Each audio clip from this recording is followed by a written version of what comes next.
Grand Prix is the ultimate in motor racing. Most countries don't get a World Championship Grand Prix the first time they apply for one, but Canada did.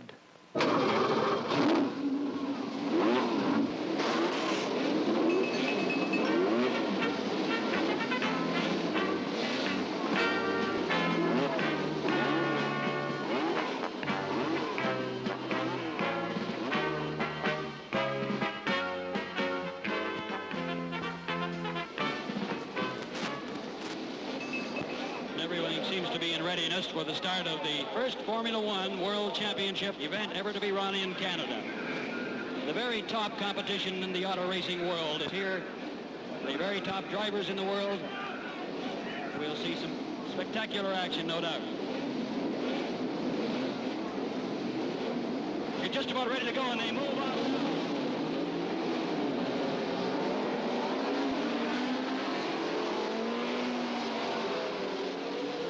Of the thousands of motor racing drivers in the world, perhaps 20 are really qualified to drive Formula One Grand Prix cars.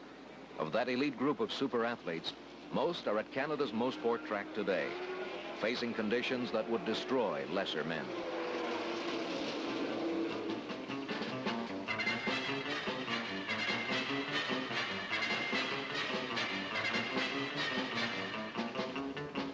Jimmy Clark leading. Dennis Hulme in second place. Graham Hill in third. Stewart has moved up to fourth and fifth. Gurney sixth. Spence seventh. McLaren. The names glitter. Jack Brabham of Australia, 3 times world champion. Scotland's Jimmy Clark, twice world champion. First foreigner in 50 years to win the Indianapolis 500. Star-Spangled Dan Gurney. Graham Hill of England, another world champion and another Indy winner. New Zealander Bruce McLaren, who also builds his own cars and wins in them. Jochen Rindt of Austria, last year's 3rd highest in World Championship point standings. Chris Amon of the legendary Ferrari team. The greats are here. Stewart, Spence, Hobbs, Irwin, Bonnier, Fisher. And 2 Canadians, Eppie Wheats in a Lotus and Al Pease in a somewhat reluctant Gurney Eagle. Al Pease did not get away. He's in the pits. They're looking in the cockpit of the car. As soon as I find out, I'll let you know. Clark now coming in front of the start-finish line again, and with Jimmy's working frantically. Both these drivers are twitching the steering wheels frantically to keep these cars moving in a straight line.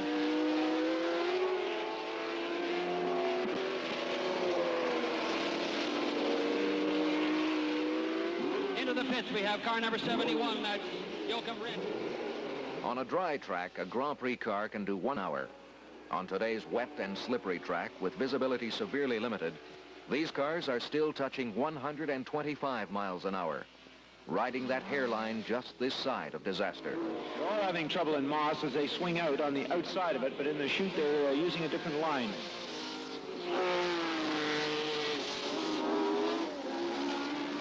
Chris Amons Must have on dry weather tires.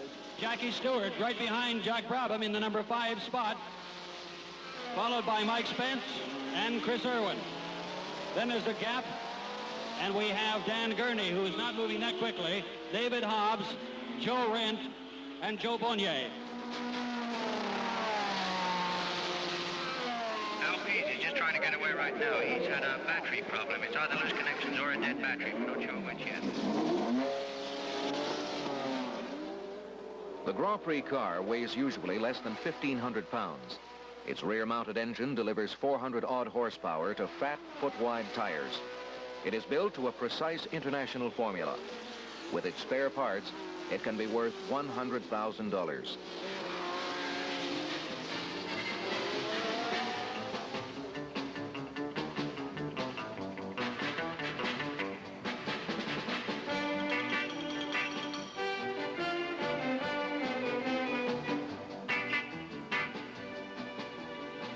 Dennis Hume has the lead from Jimmy Clark as they go through Moss Corner, and he's going up the back straight. He was taking it between corner 1 and 5 here.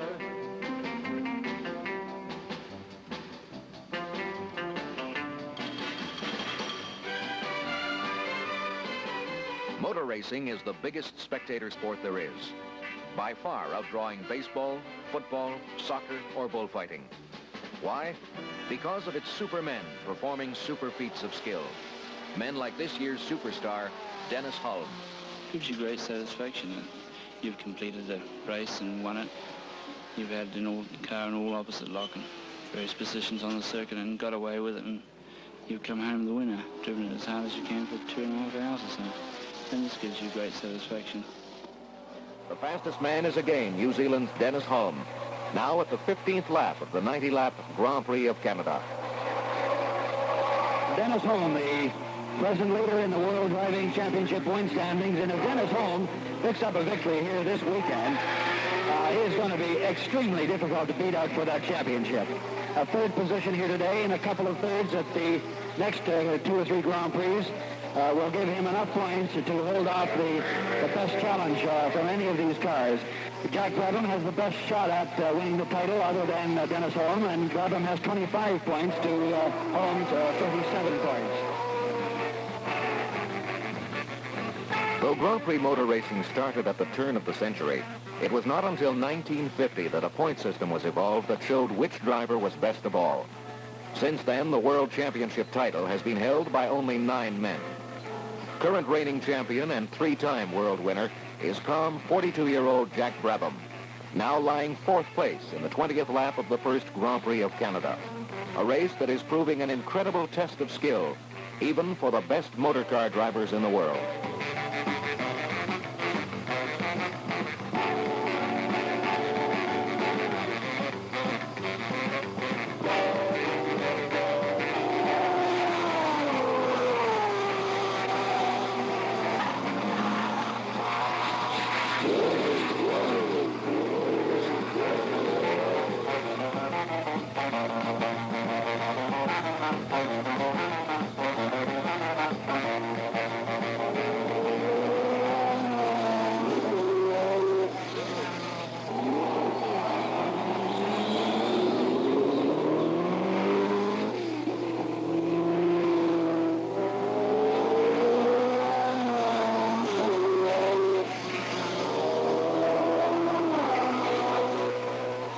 The track is drying out.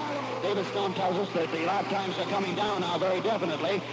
So we'll perhaps see the Ford-powered cars and Dan Gurney special really moving up with a little more serious crack at the leaders, although at this point it certainly is a very serious race. Chris Irwin sliding around on the... He didn't hit anything though. He spun wildly. Many European tracks consist of town roads or regular highway. Mosport was built for racing, and according to the men in the Formula One cars, it ranks with the most challenging. This is American ace Dan Gurney. I think it's tricky because there are several blind, off-wind or downhill corners that you have to commit yourself as far as not there. You're going in pretty early. If you're going too fast at that point, not a whole lot you can do about it. It's a real circuit to get you. You can really sink your teeth into it.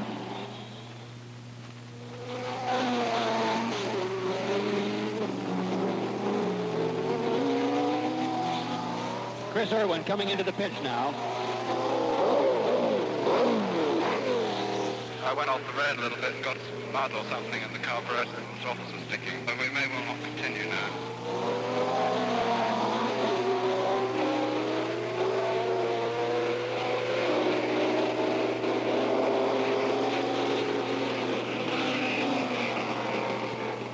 A Formula One car is a thing of profound engineering beauty. As a rule, I think you can work a Formula One car harder.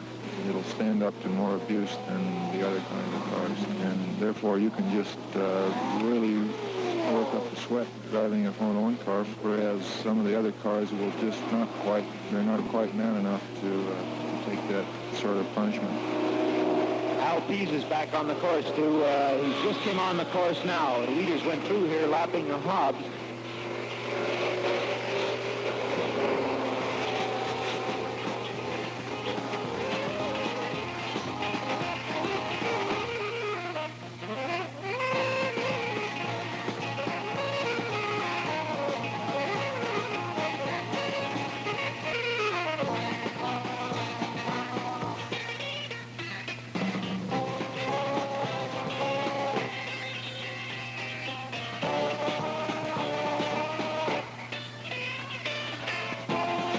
Clark is 10 seconds back of Dennis Holm at the present time in our unofficial time room.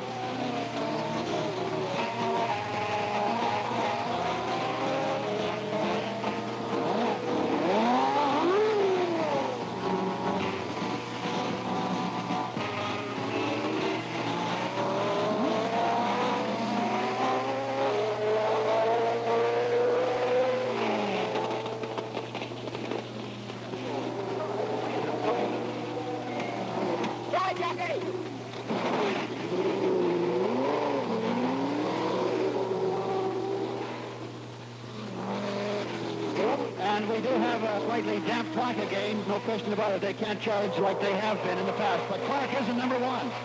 Clark's ahead of Dennis Holm, and he now leads the Grand Prix of Canada for the Players Award. Jimmy Clark, winner of 22 Grand Prix events in 6 years, twice world champion. A man who clearly has the world by the tailpipe. Does he have a secret formula for success? Yes, try to cross the checkered flag first.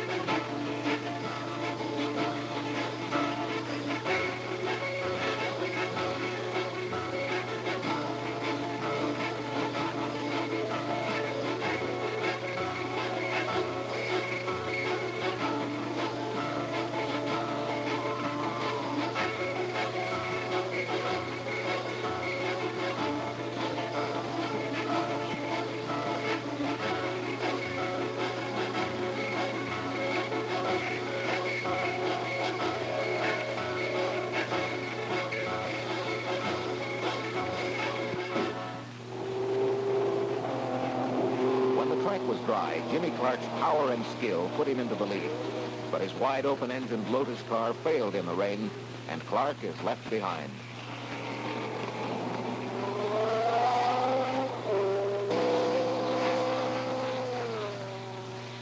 Sometimes Formula One drivers suffer so much from wind and heat. Their hands are blistered and their necks are burned. Today, the hazards are different. Water in the engines, water on the goggles, and even worse, so much water on the track that tires aquaplane, and control is often non-existent. For Grand Prix drivers, it's all in a day's work. Dennis Holm, in second place, now pit stopping, says the main thing about wet driving is the tires. It's the same for everybody if it's raining. You'd have to toss a coin before the race started, whether you thought it was going to rain or not. And if you thought it was going to rain, you could probably put the weather runs on and run slow until it did rain, or else try and beat a little big enough lead on the dry ones and nobody could catch you when it did rain. Depends which tire company you happen to be with, whether you feel happy or not so happy. Happiness for reigning world champion Jack Brabham is evidently all the rain the skies want to drop. As car after car falls out of the grueling contest, Brabham keeps his foot into it, sits back, and enjoys the ride.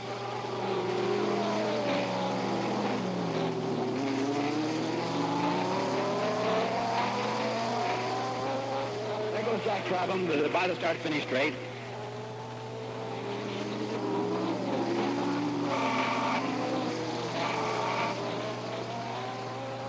Jackie Stewart down here in the pits now. Jackie, what happened? Throttle jammed open going into one of the corners, and I went sort of straight on. How difficult is it out there right now? Well, it's slippery. Main thing now is flooding of the track, aquaplaning. On these very wide tires, it becomes a major problem. Of course, everyone's having trouble with goggles steaming up, etc. Dennis Holm into the pits and out of them. 5 years ago, Holm was a mechanic in Jack Brabham's garage. Now he's heading for the 1967 World Championship. Yellow flag is being waved very actively. Graham Hill is out pushing the tire. It's off into the dirt, and he's pushing it out onto the course, or out of the way, one or the other. He's definitely out of the car, pushing the wheel around, and he's jumped into the car now, and he's going to attempt to start it. He gave it a running start, just as if you had a car with a dead battery and you had it running downhill, and he's off and running.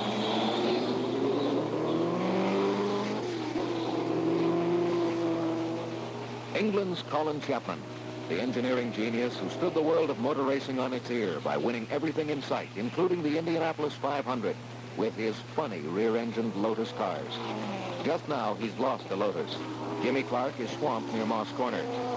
But Clark's car is not the only one suffering from the unmerciful conditions on the track today. Bruce McLaren into the pits.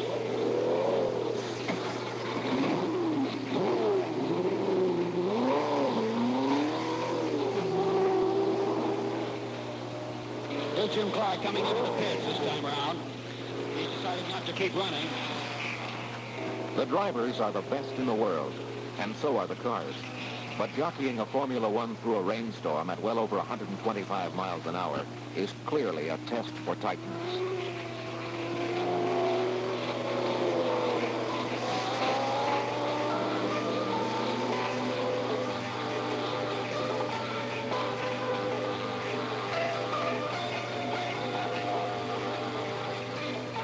Abby Weeses joins Jim Clark on the sidelines. Number of cars out at this point.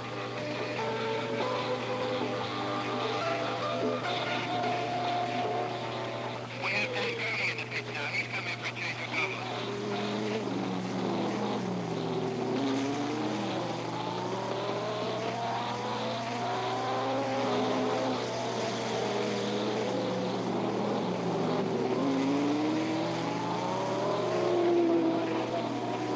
They've stuck out in the same spot. He stopped as I started. So he's down here, right? Jimmy Clark has been knocked out of the lead and into the pits for good on the 56th lap with a wet engine. Says Lotus builder Colin Chapman, we tested the car in rain, but this is ridiculous.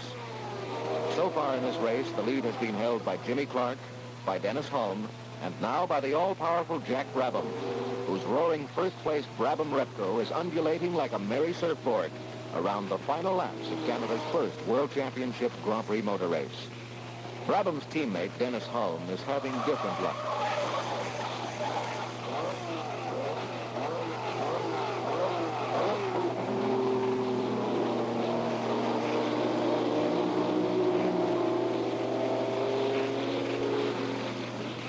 Jack Brabham, reigning world champion, looking very good in the Players Grand Prix of Canada.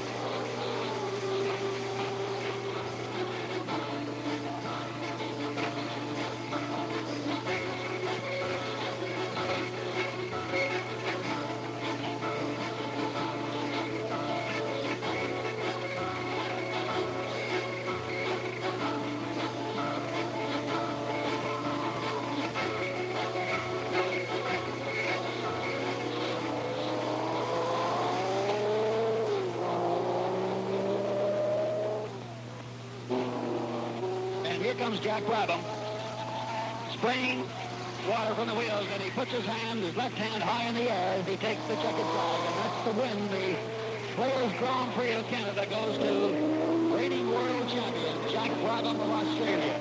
Dennis Hulme coming in now, and there's Dan Gurney picking off the checkered flag. So just the first three cars in the standings have got the checkered flags.